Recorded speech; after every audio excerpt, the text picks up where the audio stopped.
Yan mga next, meron tayo ditong papaya. Tsaka native na manok. Katay muna tayo ng manok. Luto tayo ng tinola.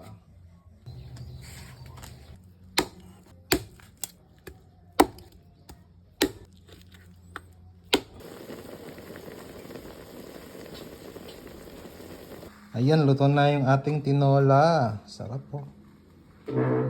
Tikman natin. Si Miss Tinmoto na yung nagluto nito. Sarap. Tikman natin ang laman.